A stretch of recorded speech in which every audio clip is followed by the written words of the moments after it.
গতকালকে আমাদের মেসের চুলা নষ্ট হয়ে গেছিল, তাই একটা ইতালিয়ান ব্র্যান্ডের চুলা আনলাম। দাম নিছে ঠিকই, বাট কিছু করার নাই। আরেক দিকে রোজা রেখে অফিসের মধ্যে কাজ করাটা যাবে কতটা মুশকিল ভাই, প্রবাসে থাকি কি আর করার।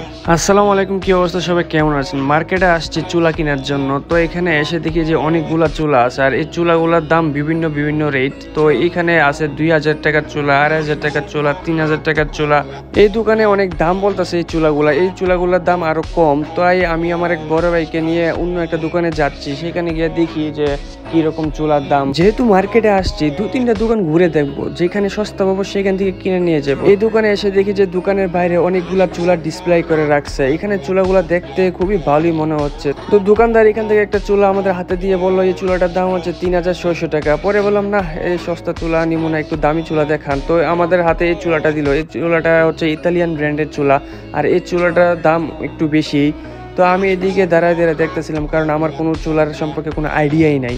আমার সাথে আসছে আমার এক বড় ভাই আর এক কাকা, তো ওনারাই চুলাগুলা দেখতেছে। আর সো ওনারা দুইজন ওই ইতালিয়ান ব্র্যান্ডের চুলাগুলাই নিয়ে নিল।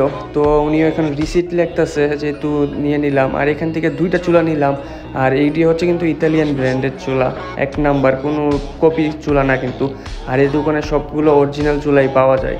সো একটা চুলার দাম হচ্ছে 4800 টাকা। তো আমরা 2টা চুলা নিলাম 9800 টাকা দিয়ে, আই থিঙ্ক। তো বাসায় আনলাম, আইনা লাগাইলাম। লাগানোর পর চুলাগুলা দেখতে তো খুবই ভালোই লাগতেছে, আর আগুনের যা হিট।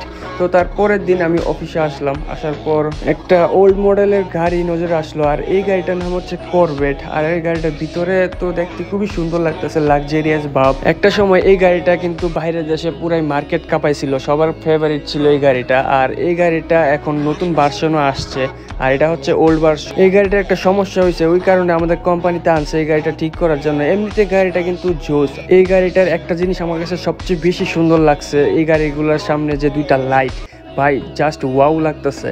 অন্ধকারে হইলে আরো সুন্দর দেখা যাইতো। তো এখন এই গাড়িটা হয়তো গ্যারাজে নিয়ে যাব, নিয়ে যাওয়ার পর এই গাড়িটা কি কি সমস্যা হয়েছে দেখা লাগবো। দেন আমি আমার কেবিনে আসলাম। তো এখন দুপুর 2টা বাজে, আর আসার পর আমি একটু বসলাম। তো আমার কেবিনের সামনেই আমার ওয়াকি টকিটা রাখলাম, কারণ আমার ম্যানেজার একটু পর পর ডাক দেয়।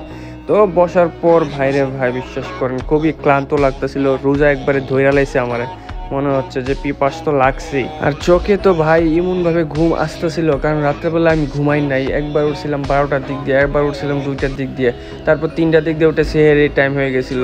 সেহেরি শেষ করে আবার 8টার সময় ঘুম ভেঙে যায়, কারণ ডিউটিতে আসতে হয়, অ্যালার্ম বাজে গেছিল। একটু বসতে না বসতে আবার গাড়ির জ্যাম লেগে গেছে, তো এগুলো আবার ক্লিয়ার করতে হইব। তো এগুলো নিয়ে ভাই আজকে খুবই ক্লান্ত, মানে এতটাই ক্লান্ত, কাজ করতে একদমই মন চাচ্ছে না। তার উপর রোজা রেখে ভাই কাজ করা তো খুবই মুশকিল। গাড়ির কোম্পানিতে ভাই প্রচুর কাজ, ভাবছিলাম গাড়ির কোম্পানিতে কাজ সহজ, বাট প্রচুর